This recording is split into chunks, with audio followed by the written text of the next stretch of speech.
Imagine standing at your own graduation in cap and gown, watching your family arrive late in a brand new Tesla they bought for your sister and realizing they expect you to have taken the bus. That's exactly what happened to me on what should have been the proudest day of my life. While I waited in the drizzle at a Denver bus stop, my phone buzzed with a photo of my younger sister beaming next to her gleaming white Tesla, a graduation gift from our parents. Meanwhile, I was clutching my soggy bus pass, wondering how I'd become invisible in my own family.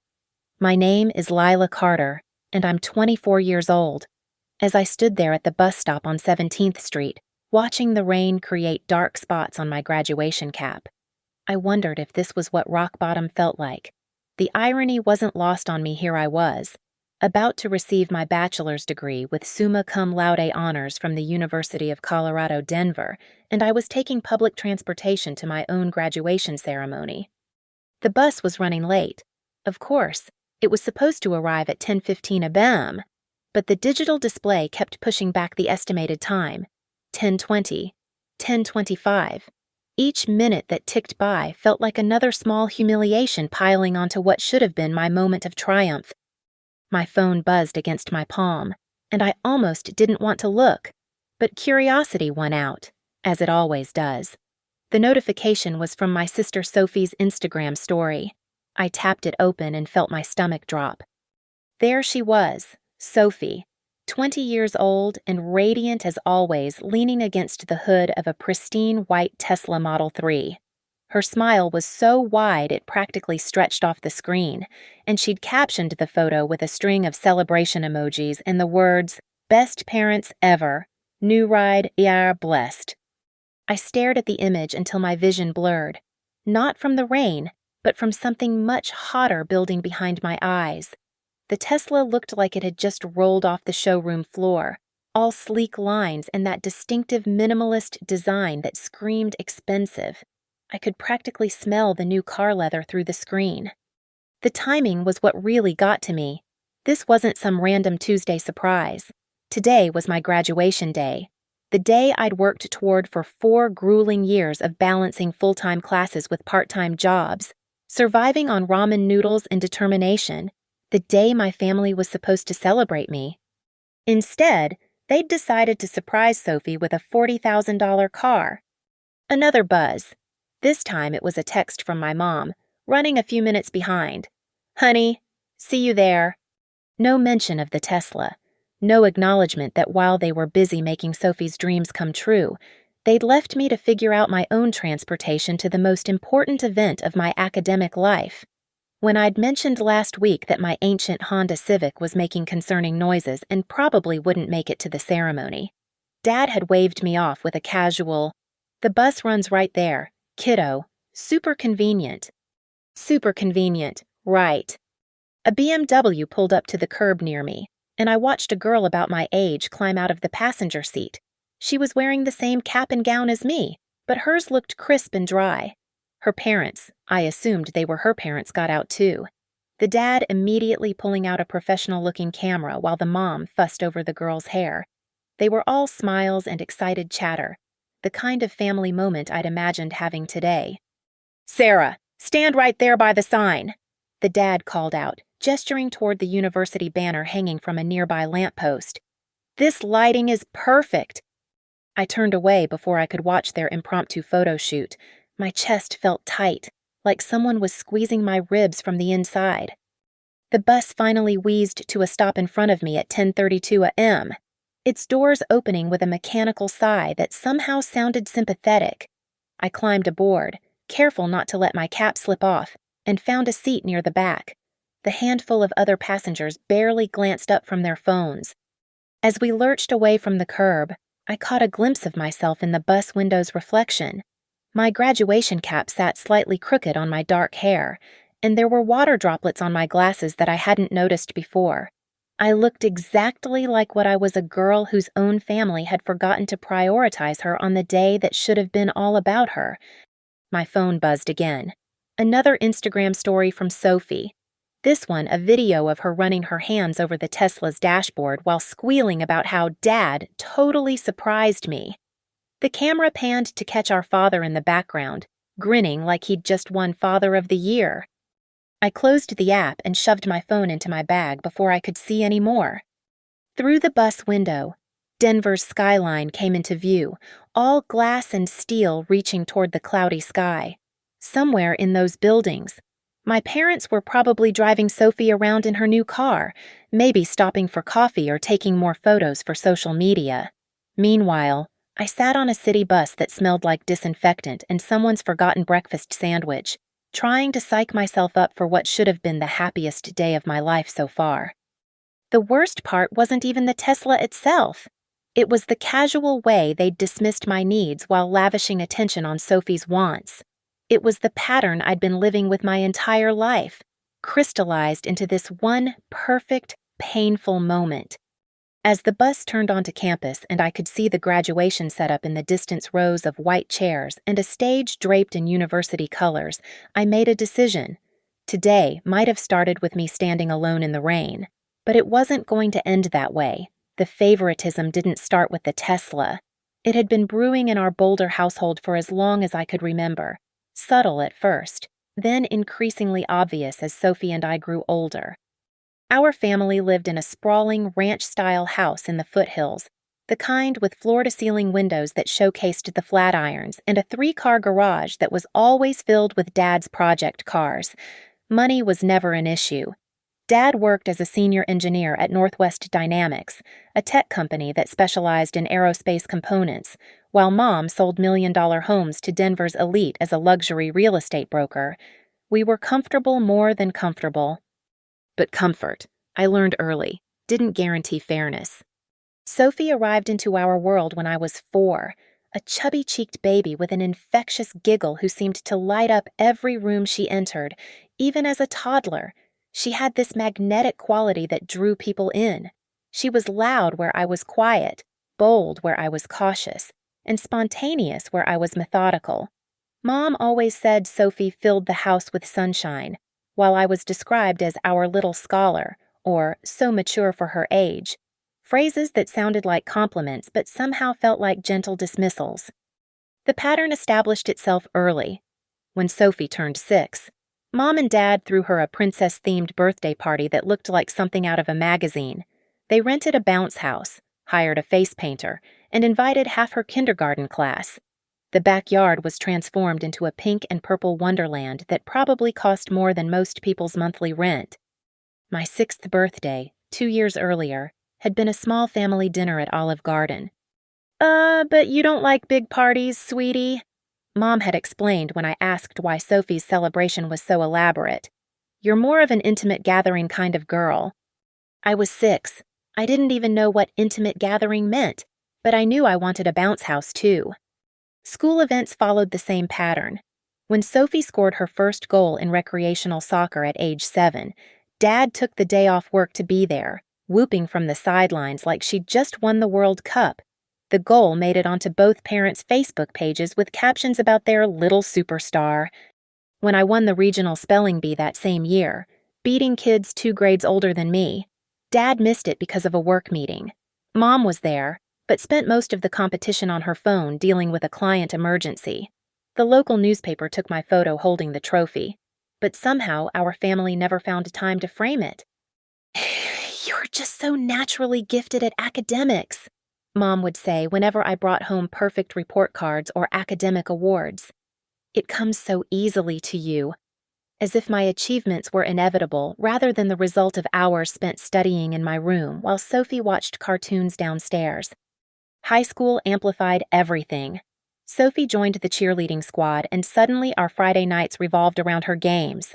Mom never missed a performance, filming every routine like Sophie was auditioning for the Olympics. Dad would leave work early to catch the halftime shows, his proud grin visible from the bleachers. Meanwhile, I was captain of the debate team, editor of the school newspaper, and maintained a 4.0 GPA while working weekends at the local bookstore to save for college. My debate tournaments were usually on Saturdays, conflicting with Sophie's cheer competitions. Guess which events the family attended? "Debate is so serious," Mom would say apologetically. "And you're always so prepared anyway. Sophie really needs us there for moral support. You know how nervous she gets." Sophie, who commanded attention effortlessly and thrived in front of crowds. Nervous. But I never pushed back. Good daughters didn't make waves. Good daughters understood that some children needed more support than others. The college years were when the disparity became impossible to ignore. I'd earned a partial academic scholarship to University of Colorado, Denver, but it only covered 60% of tuition. My parents helped with the remainder, but made it clear this was a loan I'd be expected to repay. I worked 25 hours a week at a campus coffee shop, lived in a tiny shared apartment off campus, and bought my textbooks used or borrowed them from the library. Sophie started at the same university 2 years later, having barely scraped together the grades for admission despite expensive tutoring throughout high school. But she got the full family support package, a single room in the nicest dorm, unlimited meal plan, brand new MacBook, and a generous monthly allowance that meant she never had to work.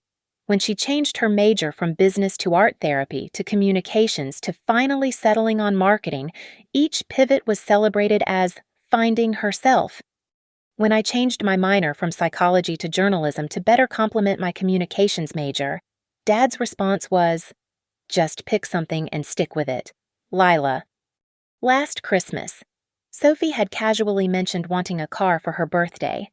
"Something eco-friendly," she'd said, "but still cute."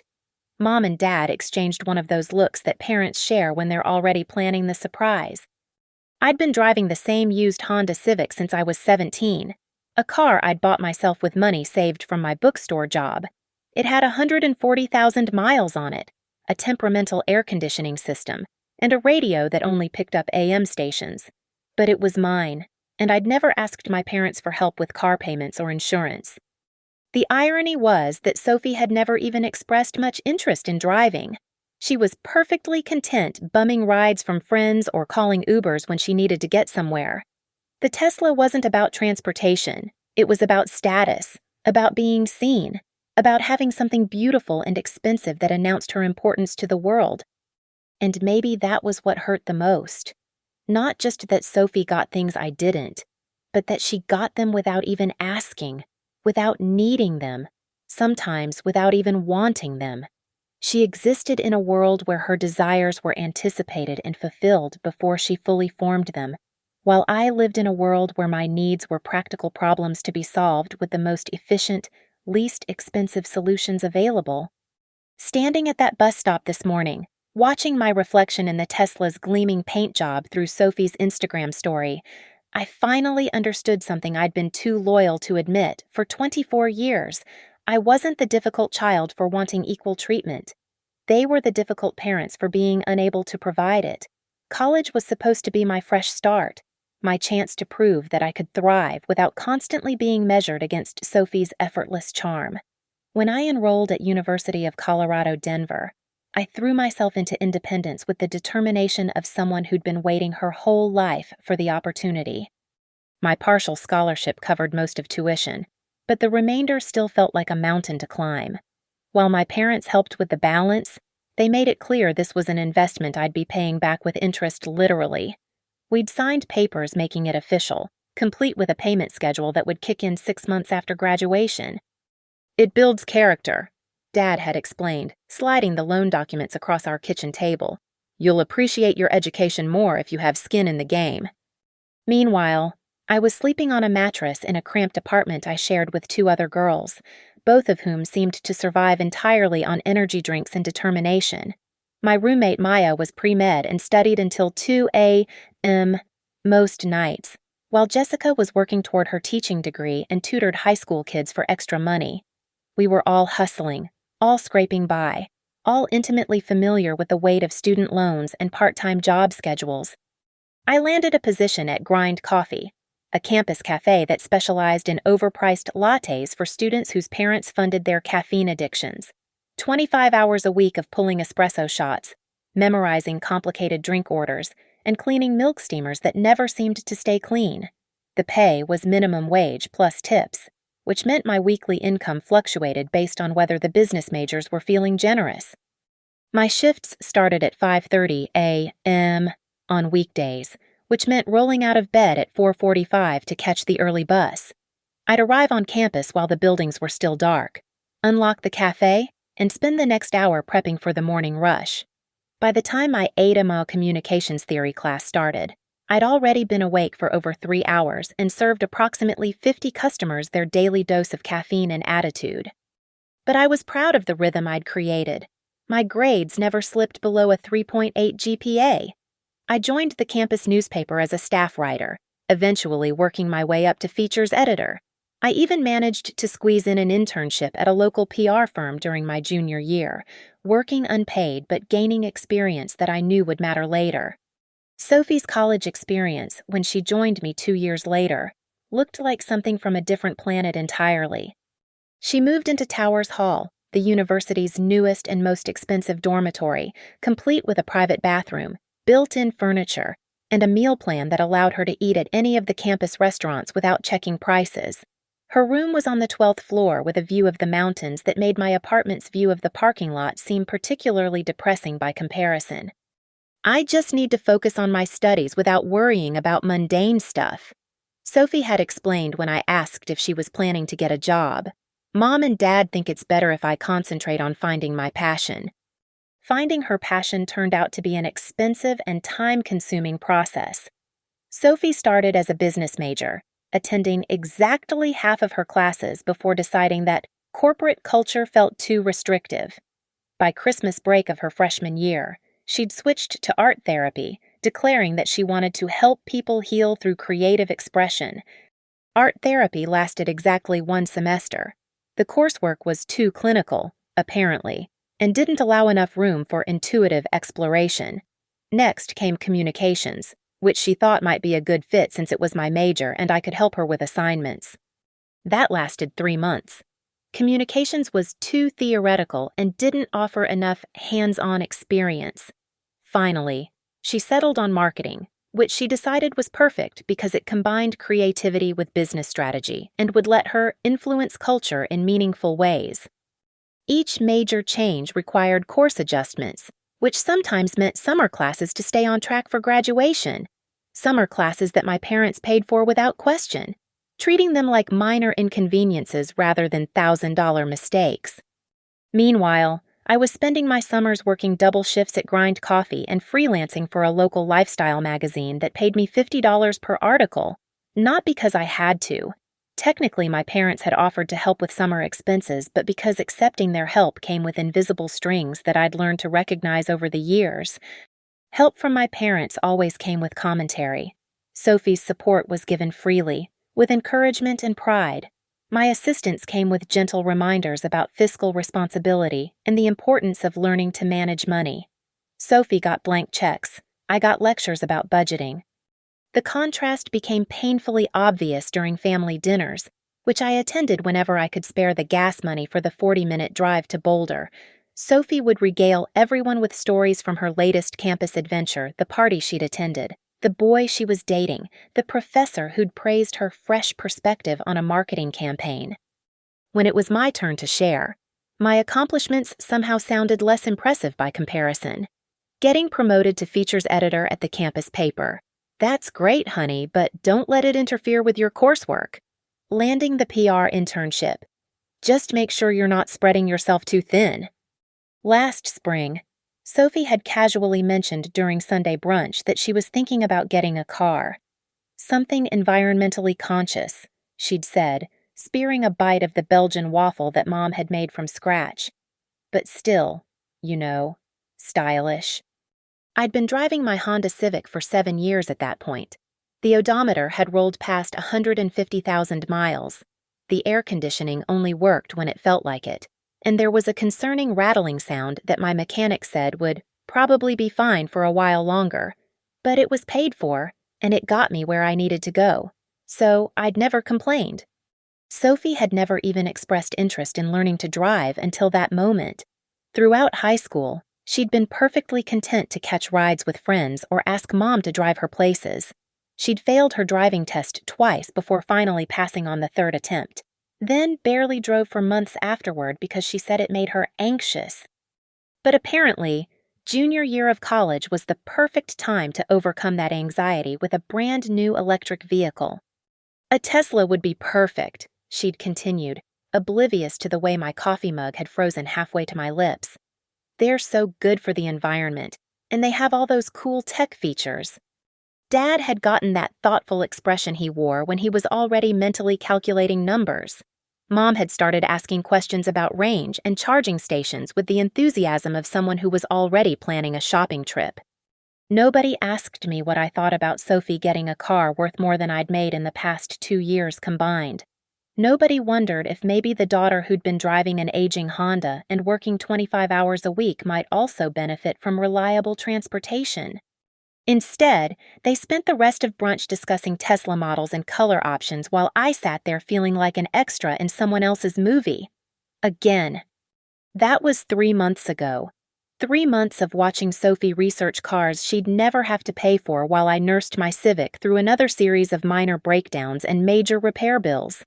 3 months of listening to my parents get progressively more excited about their surprise while they continued to treat my transportation challenges as character-building exercises. And now, on my graduation day, while I waited for a late bus in the rain, Sophie was posing with her brand-new Tesla, and my parents were probably already planning their next surprise for the daughter who never had to ask for anything because she never had to want for anything long enough to actually ask. The first hint that something big was happening came 3 weeks before graduation, when I accidentally walked into a conversation I wasn't supposed to hear. I'd driven to Boulder for Sunday dinner, my Honda making that new grinding noise that my mechanic had warned me about. As I pushed through the front door, I could hear my parents talking in the kitchen, their voices carrying that conspiratorial tone that meant they were planning something. "Perfect timing with her birthday next month," Mom was saying. "She's been working so hard this year." I paused in the entryway, keys still in my hand. Sophie's 21st birthday was indeed coming up in May, just a few weeks after my graduation. "The white one, definitely," Dad replied. "More classic. And the performance model has those features she'll love: the autopilot, the sound system." My stomach dropped. They were talking about a Tesla. They were actually talking about buying Sophie a Tesla. "It's a big investment," Mom continued, "but she deserves it.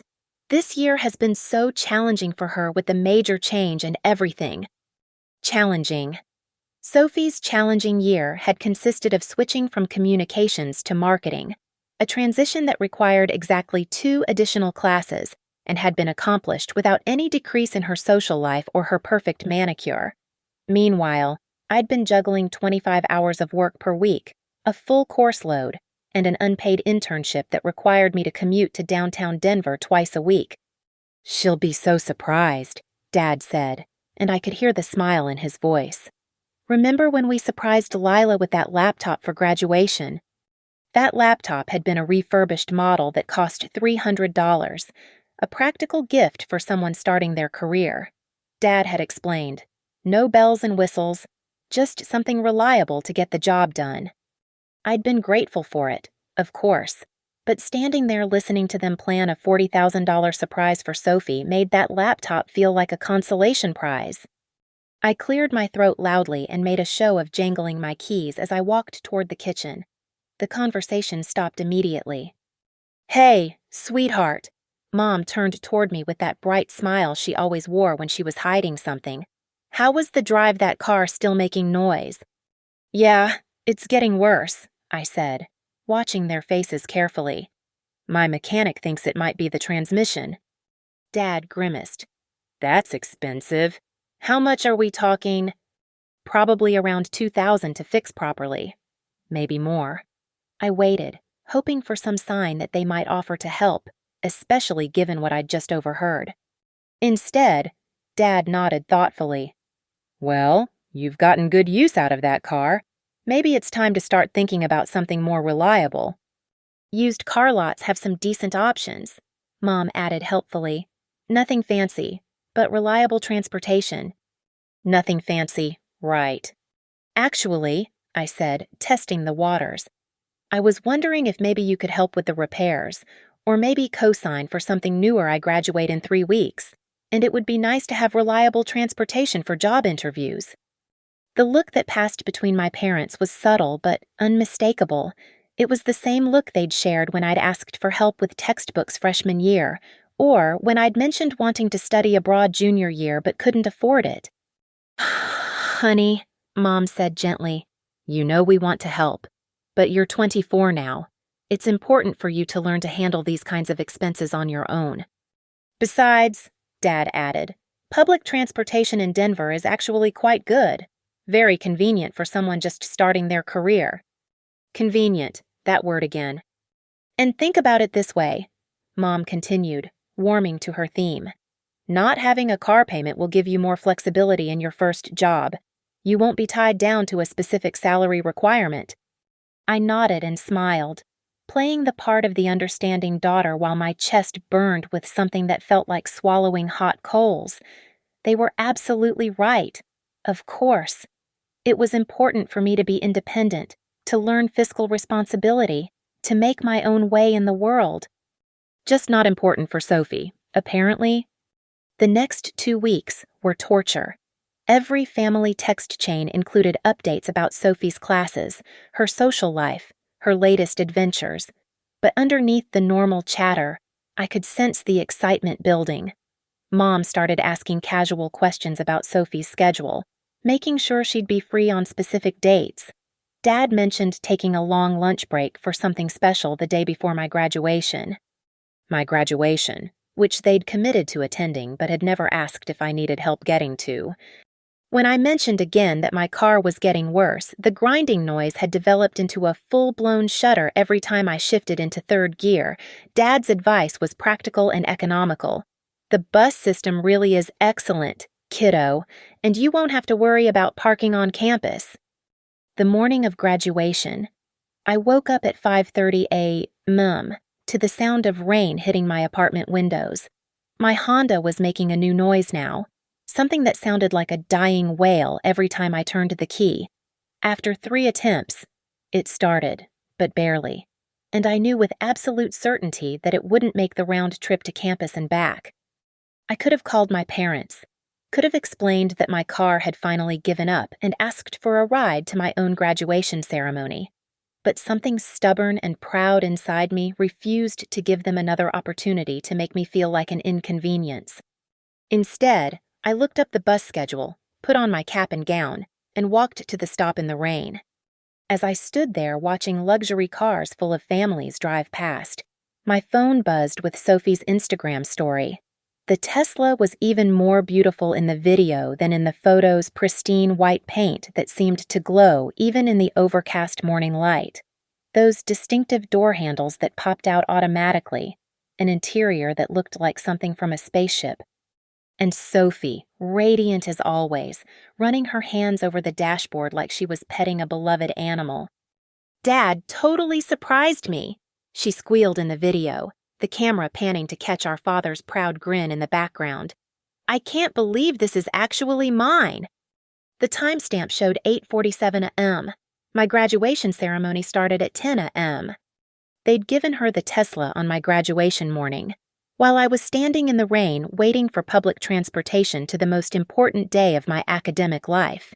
They were celebrating Sophie's 21st birthday 3 weeks early with a gift that cost more than most people's annual salary. The bus arrived 7 minutes late, and as I climbed aboard with my soggy graduation cap and growing sense of surreal disbelief, I realized something had fundamentally shifted inside me. This wasn't just about favoritism anymore, or even about the money. This was about respect, about being seen, about mattering enough in your own family to warrant consideration on the day that was supposed to be about you. And for the first time in my 24 years of being the understanding daughter, the responsible one, the one who never made waves, I found myself genuinely angry. Not hurt, not disappointed, angry. The feeling was unfamiliar and oddly liberating. As the bus pulled away from the curb and headed toward campus, I stared out the rain-streaked window and wondered what it would feel like to stop being so understanding all the time. Today seemed like the perfect day to find out. The graduation ceremony was scheduled to begin at 10 a.m. sharp, But as I walked across campus from the bus stop, my cap still damp from the morning drizzle, I could see families already gathering in clusters around the outdoor amphitheater. Parents clutched cameras and bouquets of flowers, siblings fidgeted in their dress clothes, and grandparents claimed the best seats with the determination of people who'd done this before. I checked my phone, 9:43 a.m. Still no word from my family about when they'd arrive, though I had a sinking feeling I already knew why they were running late. The Tesla delivery had probably turned into an impromptu photo session, complete with test drives and tutorials on all the high-tech features Sophie would need to master. The irony wasn't lost on me that they were learning to operate a $40,000 car while I was still figuring out the city bus route. I found my designated section among the rows of white folding chairs, my name printed on a small placard, Lila Carter, summa cum laude, Bachelor of Arts in Communications. The Latin honors felt hollow sitting there by myself, surrounded by graduates whose families had arrived early to secure good seats and perfect camera angles. Lila, there you are. I turned to see my friend Jenna weaving through the chairs toward me, her parents close behind. Jenna and I had worked together at Grind Coffee for 3 years, bonding over early morning shifts and difficult customers. She was one of the few people who really understood what it meant to work your way through college. You look gorgeous, she said, adjusting my cap with the practiced efficiency of someone who'd been getting ready for important events with roommates for 4 years. I can't believe we actually made it. I can't believe we survived, I replied, forcing a smile that felt more genuine than I'd expected. Where are you sitting? Right over there. She pointed to a section about 10 rows back where a middle-aged couple was waving enthusiastically. Mom and Dad drove down from Fort Collins this morning. They've been planning this for months. Before I could respond, another voice cut through the pre-ceremony chatter. Lila, sweetheart. I turned to see my grandmother, Evelyn Carter, making her way toward me with the determined stride of someone who wouldn't let a little thing like a crowd slow her down. At 78, Grandma Evelyn was still the kind of woman who wore red lipstick to the grocery store and had opinions about everything from politics to proper table manners. She was also the only family member who'd ever called my parents out on their favoritism, usually during holiday dinners after she'd had a glass of wine. Grandma. I felt the first genuine surge of happiness I'd experienced all morning. I didn't know you were coming. Of course I'm coming. My granddaughter is graduating summa cum laude from college. Wild horses couldn't keep me away. She pulled me into a fierce hug that smelled like her signature perfume and peppermints. I'm so proud of you, darling. Where did you park? I asked, looking around for signs of her ancient Buick. Oh, I took one of those rideshare things. Uber. I think it's called Fascinating Technology. The driver was a lovely young man from Somalia who told me all about his engineering degree. I laughed despite myself. Leave it to Grandma Evelyn to turn a simple car ride into a cultural exchange. Have you seen Mom and Dad yet? I asked, though part of me already knew the answer. Grandma's expression shifted slightly, her smile becoming more diplomatic. They texted me about running a few minutes behind. Something about a surprise for Sophie. Of course she knew about the Tesla. Grandma Evelyn had always been remarkably well-informed about family dynamics, probably because she was one of the few people who paid attention to what was actually happening rather than what people claimed was happening. Well, she said, linking her arm through mine, their loss is my gain. I get you all to myself for the pre-ceremony photos. As if summoned by the mention of photographs, Jenna appeared with her parents in tow. Mr. and Mrs. Martinez, this is my friend Lila, the one I've told you about who basically kept me sane through calculus. The tutor, Mrs. Martinez, beamed, immediately pulling me into a warm hug. Jenna talks about you constantly. We're so grateful for all your help. And congratulations on the summa cum laude, Mr. Martinez added, shaking my hand with genuine enthusiasm. That's incredible. You should be so proud. Should be. The phrase hung in the air as I thanked them, wondering when should be proud had replaced am proud in my emotional vocabulary. The ceremony began right on schedule at 10 a.m., with a processional that felt both dignified and surreal. As I walked with my fellow graduates toward the stage, I scanned the audience for familiar faces. Grandma Evelyn sat in the third row, her phone held high to record everything. Jenna's parents were in their assigned section, Mr. Martinez's professional camera at the ready. My parents were nowhere to be seen. The university president began his opening remarks about the journey of higher education and the bright futures that awaited us. I tried to focus on his words, but my attention kept drifting to the empty seats where my family should have been sitting. It wasn't until 10:27 a.m., just as the dean began calling names for individual recognition, that I spotted them. They appeared at the back of the seating area like they were trying to sneak into a movie theater after the previews had started. Dad was carrying what looked like a professional bouquet, and Mom had her phone out, probably still documenting Sophie's Tesla adventure. Sophie herself was glowing in that particular way she had when she was the center of attention. She was wearing a sundress that probably cost more than my monthly grocery budget, and she kept touching her hair like she was still processing the morning's excitement. They found seats in the back, far from where Grandma Evelyn had saved spaces for them in the third row, far from the optimal camera angles they'd claimed for every one of Sophie's cheerleading performances and school plays. Lila Carter, Bachelor of Arts in Communications, summa cum laude.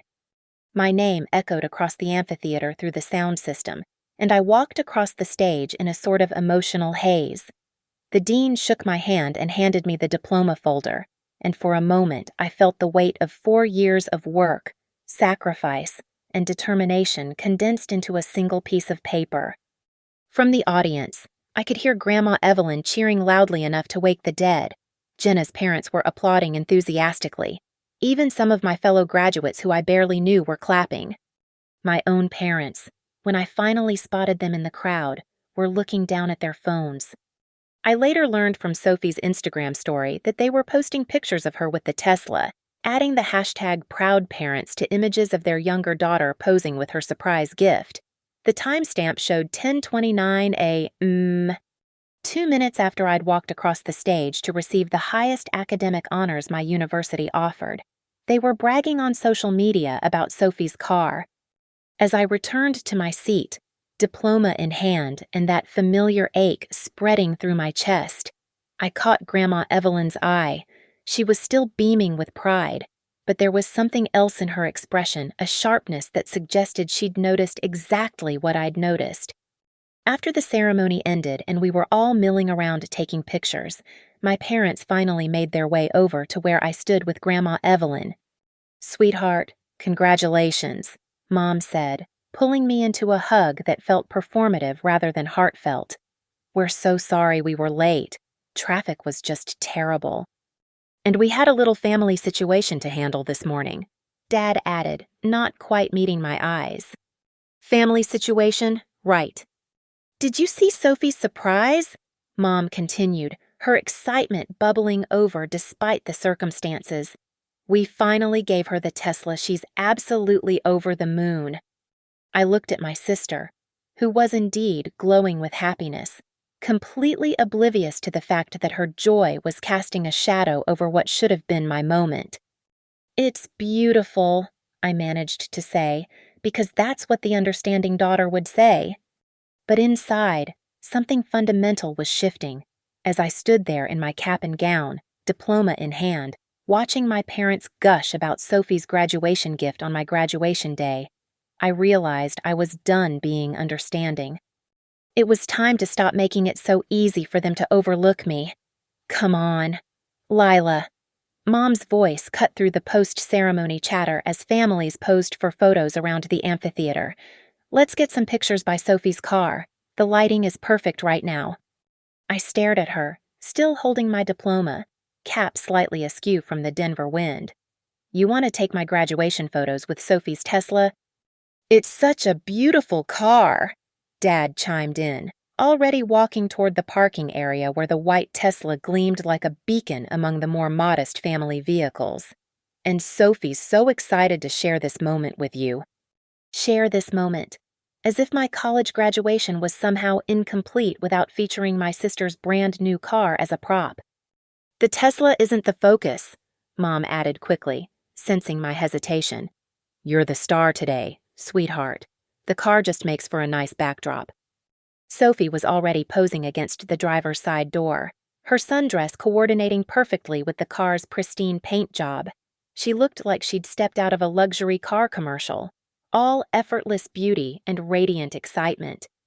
"Lila, come here," she called, patting the space next to her. "We can get one of those cute sister shots where we're leaning on the car together." I felt something snap inside my chest, like a rubber band that had been stretched too far for too long. The sound was almost audible in my head, a sharp crack that seemed to echo through everything I'd been swallowing down for the past 4 years. "No." The word came out louder than I'd intended, carrying across the small crowd of family members who'd gathered to witness this impromptu photo session. Several heads turned in my direction, including Grandma Evelyn's, whose eyebrows had risen to what I recognized as her "this should be interesting" expression. "Honey," Mom's smile faltered slightly. "What do you mean, no?" No, I don't want to take my graduation photos with Sophie's car." I could hear my own voice as if it were coming from someone else, clear and steady and completely done with pretending. This is my graduation day, my achievement, and I'm not using it as an excuse to show off a Tesla that has absolutely nothing to do with me. The silence that followed was deafening. Dad looked genuinely confused, as if I'd started speaking a foreign language. Sophie's mouth had fallen open in a way that would have been comical under different circumstances. "Lila," Dad said carefully, using the tone he normally reserved for diffusing tense client meetings.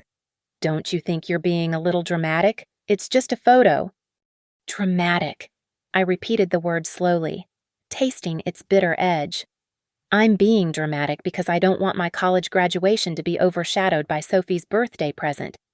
"It's not about overshadowing anything," Mom protested, but her voice lacked conviction.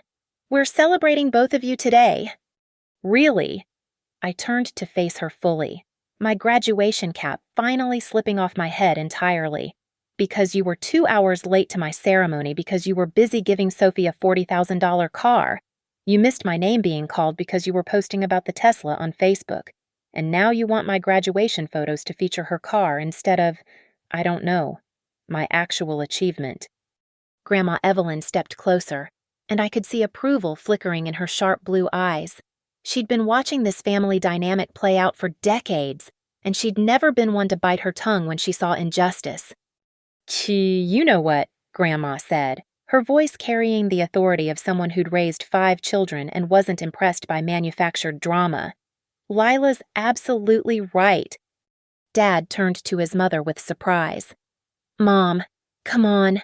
Let's not make this into something bigger than it needs to be." "Oh, I think it's already something big. Gregory." Grandma's use of Dad's full name was a warning sign that anyone who'd known her for more than 5 minutes should have recognized. "Your daughter just graduated summa cum laude from college while working 25 hours a week to support herself. That's remarkable, and instead of celebrating her achievement, you're trying to turn her graduation photos into an advertisement for the expensive gift you gave your other daughter." "That's not what we're doing," Mom said weakly. "Isn't it?" Grandma's voice was steel wrapped in silk. "When was the last time you took photos of Sophie at one of Lila's events? When was the last time you asked Sophie to share her spotlight with her sister?" The questions hung in the air like smoke, impossible to ignore and equally impossible to answer honestly.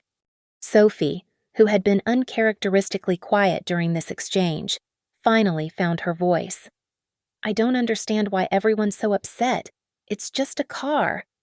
"Exactly," I said, turning to face my sister. "It's just a car. So why does it need to be the centerpiece of my graduation photos?" "But you love cars," Sophie said, confusion written across her face. "Remember how excited you got about that vintage Mustang at the car show last year?" I stared at her, seeing with sudden clarity how different our perspectives had always been. To Sophie, This wasn't about favoritism or fairness or the systematic way our parents had trained me to accept less while she received more. To her, this was just another day when good things happened to her, and she genuinely couldn't understand why I wouldn't want to bask in the reflected glow of her happiness. "Sophie," I said quietly, "this isn't about the car. This is about the fact that you got a Tesla for your 21st birthday, 3 weeks early, on my graduation day. This is about Mom and Dad missing my moment because they were busy creating yours." "We didn't miss your moment," Dad protested. "We were here. We saw you graduate." "You saw me walk across a stage," I corrected. "But you missed the moment because you were posting about Sophie's car on social media while I was receiving my diploma." The accusation hit its mark. Dad's face flushed slightly, and Mom's hand moved instinctively toward her phone as if she could somehow undo the evidence. "Lila's right," Grandma said firmly. "And what's more, this isn't the first time something like this has happened. This is a pattern, and it's been going on for years." "Mom, please," Dad said, but Grandma was just getting started. "Chu, do you remember Sophie's high school graduation?" she asked, addressing my parents with the patience of a teacher correcting particularly slow students. "You threw a party for 60 people, catered dinner, professional photographer, the works. What did Lila get for her graduation?" The silence stretched uncomfortably. "Dinner at Olive Garden," I supplied quietly. "Party of 4. And when Sophie made JV cheerleading, you bought her a whole new wardrobe and threw a celebration dinner. When Lila made editor of the school newspaper, you said, 'That's nice, honey,' and asked her to set the table for dinner." Each example landed like a small bomb, creating craters in the careful narrative my parents had constructed about their equal treatment of their daughters. "That's not fair," Mom said, but her voice was barely above a whisper. "You're right," Grandma replied. "It's not fair. It hasn't been fair for 20 years, and Lila has been gracious enough to pretend not to notice. But I notice. I've always noticed." I felt tears building behind my eyes, not from sadness, but from relief. Someone had finally said it out loud. Someone had finally acknowledged what I'd been living with my entire life. "So here's what's going to happen," Grandma continued, her voice brooking no argument. "We're going to take beautiful graduation photos of Lila, by herself and with the people who came here specifically to celebrate her achievement. The Tesla can stay in the parking lot where it belongs." She turned to me, her expression softening. "Come on, darling. Let's go find somewhere worthy of a summa cum laude graduate for these pictures." As I followed Grandma Evelyn away from the Tesla and toward the university's iconic bell tower, I could hear my parents calling after me, their voices a mixture of confusion and frustration. But for the first time in my life, I didn't stop to smooth things over or make them feel better about their choices. I just kept walking toward people who saw me clearly and wanted to celebrate what I'd actually accomplished. "Where are we going?" I asked Grandma Evelyn as we walked away from the Tesla and the stunned silence I'd left in my wake. "To celebrate you properly," she replied, linking her arm through mine with the determination of someone who'd clearly been planning this moment. "Jenna and her parents are waiting for us at that little Italian place on 16th Street, the one with the outdoor patio." I stopped walking. "You planned a celebration dinner." "Of course I did. My granddaughter is graduating summa cum laude from college. That deserves more than a photo shoot with someone else's car." Her blue eyes sparkled with mischief. "I may be 78, but I'm not dead. I can see what's been happening in this family." As we made our way off campus, I could hear my parents calling my name behind us, their voices growing more distant with each step. Part of me, the part that had been trained for 24 years to be the peacekeeper, wanted to turn around and smooth things over. But a larger part, the part that had just discovered what it felt like to say no, kept walking forward. "Lila." It was Sophie's voice now, higher and more confused than angry. "Where are you going? We haven't taken any family pictures yet." I didn't turn around. Grandma Evelyn squeezed my arm. "Good girl. Sometimes the only way to teach people how to treat you is to stop accepting treatment that isn't good enough." The Italian restaurant, Bella Vista, had strung lights across its outdoor patio that twinkled in the early afternoon sunshine. Jenna and her parents were already seated at a table for 6, and when they saw us approaching, Mr. Martinez stood up with a grin that seemed to take up half his face. "There's our graduate," he called out, pulling out chairs for both Grandma Evelyn and me. "We ordered champagne. Hope that's okay." "It's perfect," I said, and meant it. The simple act of being welcomed, of having people who were genuinely excited to celebrate my achievement, felt like stepping into warm sunlight after months in shadow. Mrs. Martinez immediately began asking about my plans after graduation, my job prospects, my thoughts on graduate school, real questions about my future, not polite small talk or redirections to more interesting topics. For the first time all day, I felt like the star of my own story rather than a supporting character in someone else's. "Tell them about the internship offer," Jenna prompted, raising her champagne glass. "The one with the PR firm downtown." "It's not official yet," I said, but I couldn't help smiling. "But they said they'd like to discuss a full-time position. It would be entry-level, but it's exactly the kind of work I want to do." "That's wonderful," Grandma Evelyn said, her voice warm with genuine pride. "Tell me about it." So I did. I told them about the campaign strategies I'd helped develop during my internship, about the client presentations I'd assisted with, about the senior account manager who'd told me I had real instincts for this work. I talked about my plans to find a small apartment closer to downtown, about maybe getting a more reliable car with my first few paychecks, about the professional development courses I wanted to take. It felt strange to talk about my future without immediately qualifying it or minimizing it or redirecting attention to someone else's achievements. For 45 minutes, I was allowed to be excited about my own life. My phone had been buzzing intermittently throughout lunch, but I'd ignored it. Now, as we waited for dessert, I finally glanced at the screen. 7 missed calls from my parents, 12 text messages, and 15 notifications from various social media apps. "Everything okay?" Jenna asked, noticing my expression. I scrolled through the text messages first. They followed a predictable pattern. "Mom, honey, where did you go? We want to celebrate with you." "Dad, this is ridiculous. Come back so we can talk like adults." "Sophie, I don't understand why you're mad. Can we please just take some pictures?" "Mom, your father and I are very disappointed in your behavior today." "Dad, you're embarrassing yourself and your family." The final message, sent just 10 minutes ago, was from Sophie. "I put the Tesla away. Can you please come back now?" I stared at that last text, feeling something settle into place in my chest. Sophie had put the Tesla away, as if the problem was the physical presence of the car rather than what it represented, as if hiding the $40,000 elephant in the room would somehow undo the 24 years of casual dismissal that had led to this moment.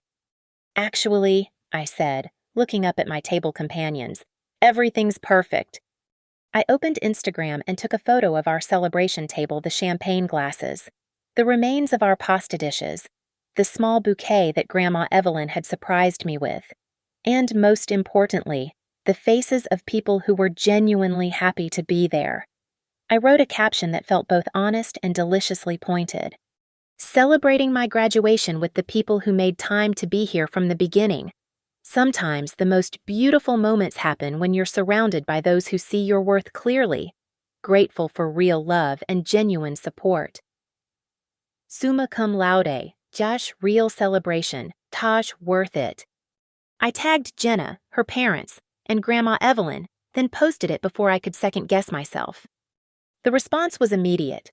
Likes and comments started pouring in from classmates, professors, co-workers from Grind Coffee, and extended family members, messages of congratulations, heart emojis, and comments about how radiant I looked. But it was the comments from people who knew my family that felt most satisfying. "You deserve to be celebrated. Congratulations on all your hard work." "So proud of you. Lila, your achievements speak for themselves." Finally, someone who knows their worth congrats on graduating with honors. Within 30 minutes, The post had more engagement than anything I'd ever shared. It was being liked and shared by people from every phase of my life. High school classmates who remembered the spelling bee victories that went uncelebrated, college friends who'd watched me balance work and school for 4 years, even some of my parents' friends who had apparently been paying more attention to the family dynamics than I'd realized. My phone buzzed with a call from Mom.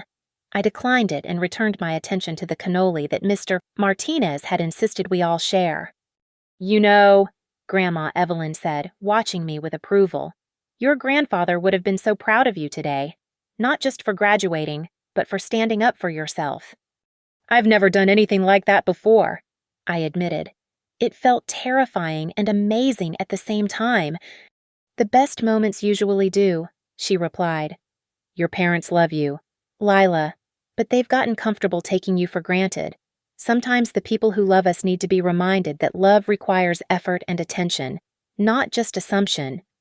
Jenna raised her champagne glass. "To Lila, for finally letting herself shine as bright as she deserves to." "To Lila," the table chorused, and I felt something fundamental shift inside me as we clinked glasses. This was what celebration felt like when it was real. This was what it meant to be seen and valued and appreciated for who you actually were, rather than who people needed you to be. My phone buzzed again, another call from my parents. I declined it again and turned the phone face down on the table. For the first time in my life, my family was going to have to wait for my attention. And surprisingly, the world didn't end. It just got a little brighter. By the time I returned to my apartment that evening, the sun was setting over Denver's skyline, painting my small living room in shades of gold and amber. I kicked off my heels, hung my cap and gown carefully in the closet, and set my diploma on the kitchen counter where I could see it clearly. My phone showed 37 missed calls and 42 text messages. I made myself a cup of tea, settled into the window seat that overlooked the city, and finally scrolled through the messages.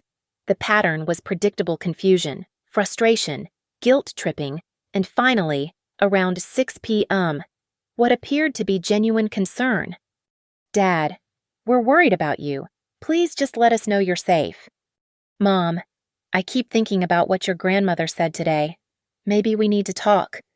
"Sophie, I don't understand what happened, but I'm sorry if I did something wrong." The Instagram post had continued gaining traction throughout the afternoon. By 8 p.m., it had over 300 likes and dozens of comments from people celebrating my achievement and, reading between the lines, acknowledging what had been obvious to everyone except my parents, that I'd been overlooked for far too long. Several of my parents' friends had commented, and I could only imagine the conversations happening in Boulder social circles tonight. The subtle questions about why Greg and Melissa Carter's older daughter had felt the need to celebrate her graduation separately from her family. The raised eyebrows at family photos that would conspicuously feature a Tesla instead of a graduate. My phone rang at 8:30 p.m. This time, it was Grandma Evelyn. "How are you feeling, darling?" she asked without preamble. "Exhausted," I admitted, but also lighter, like I've been holding my breath for 24 years and finally remembered how to exhale. "Good, that's exactly how you should feel." I could hear the smile in her voice. "Your parents called me about an hour ago, very concerned about your dramatic behavior today." "What did you tell them?" "The truth. That you weren't being dramatic, you were being honest. And that honesty feels dramatic to people who've been avoiding it for decades." I laughed despite myself. "I can't believe I actually did that. I can't believe I just walked away. I've been waiting for you to find your voice for years. You're stronger than you know. Lila." After we hung up, I sat in the growing darkness of my apartment, watching the city lights flicker on one by one. My phone continued to buzz periodically, but I felt no urgency to respond. For the first time in my adult life, my family was experiencing what it felt like when I wasn't available to manage their emotions or smooth over their discomfort. At 10:15 p.m., I finally composed a single text message and sent it to the family group chat. "I'm safe and I'm fine. Today was supposed to be about celebrating my graduation, and instead it became about Sophie's car. I needed space to process that with people who came to celebrate me. I'll talk to you all when I'm ready, but right now I need time to think. Thank you for understanding. I turned my phone to silent and placed it face down on the coffee table. The apartment felt different now, not smaller or lonelier, but more authentically mine. I'd spent 4 years in this space working toward a goal that I'd achieved through my own determination and sacrifice. Tonight, for the first time, I felt like I was truly inhabiting my own life rather than playing a supporting role in someone else's story. I opened my laptop and began drafting an email to the PR firm about their job offer. The position would start in 3 weeks, giving me time to find a more reliable car and maybe even a better apartment closer to downtown. As I typed, I found myself using words like excited and eager and confident, words that felt foreign but honest. My life was about to begin in earnest, and for the first time, I was the main character. Around 11 p.m., I heard footsteps in the hallway outside my apartment, followed by a soft knock on the door. Through the peephole, I could see my parents standing in the fluorescent light of the corridor, looking tired and uncertain. I took a deep breath, straightened my shoulders, and opened the door. "Hi," I said simply. "Hi, sweetheart." Mom's voice was smaller than usual, lacking its typical confidence. "Can we come in? We'd like to talk." I stepped aside and let them enter, noting how they seemed to take in my apartment as if seeing it clearly for the first time. The neat stacks of textbooks, the small desk where I'd written countless papers, the graduation photos that Grandma Evelyn had insisted we take by the bell tower, evidence of a life they'd been peripheral to rather than central in. "Lila," Dad began, then stopped, seeming to struggle with words that had never been difficult for him before. "We owe you an apology," Mom said quietly. "A big one, and probably not just for today." I sat down in my single armchair, leaving them the small couch. For once, I wasn't rushing to make them comfortable or fill the silence with reassurances that everything was fine. "Your grandmother helped us understand some things we should have seen on our own," Dad continued, "about how we've treated you differently, about how we've taken you for granted." "The Tesla wasn't supposed to overshadow your graduation," Mom added. "We thought we were just multitasking, but we see now how that looked, how that felt." I studied their faces, seeing something I'd rarely witnessed before: genuine uncertainty. They were used to being the authority figures, the ones with answers and solutions. Tonight, they looked like parents who'd realized they'd been failing at the most important parts of their job without even knowing it. "It's not just about today," I said finally. "It's about 24 years of Sophie getting celebrated while I got managed, of her needs being anticipated while mine became inconveniences to solve efficiently." They both nodded, and I could see the recognition in their eyes, the memories clicking into place, the pattern finally visible to them. "We want to do better," Dad said. "We want to learn how to see you clearly." "I'd like that," I replied, and I meant it. "But it's going to take time, and it's going to require you to actually show up for me the way you've always shown up for Sophie." "We understand," Mom said, tears gathering in her eyes. "And Lila, congratulations. You should be so proud of what you've accomplished. We certainly are." For the first time all day, those words felt real. After they left, I returned to my window seat and looked out at the Denver skyline. My phone was still buzzing occasionally with notifications from my Instagram post, messages from friends, and comments from people who'd apparently been waiting years for someone in my family to acknowledge what had always been obvious to everyone else. Tomorrow, I'd start planning my new life as a college graduate with a job offer and a newfound understanding of my own worth. Tonight, I sat in my own space, surrounded by the evidence of my own achievements, finally comfortable taking up the full space of my own story. The girl who took the bus to her graduation had learned something important. Sometimes the only way to claim your place in the spotlight is to stop stepping aside for everyone else's comfort. And sometimes The most beautiful celebrations happen when you're surrounded by people who've been seeing your light all along. Thank you so much for listening to my story today. I'd love to hear from you. Where are you listening from right now? Please drop a comment below and let me know your thoughts. If this story resonated with you, don't forget to subscribe to the channel and share your own experiences. Sometimes we all need a reminder that we deserve to be the main character in our own lives.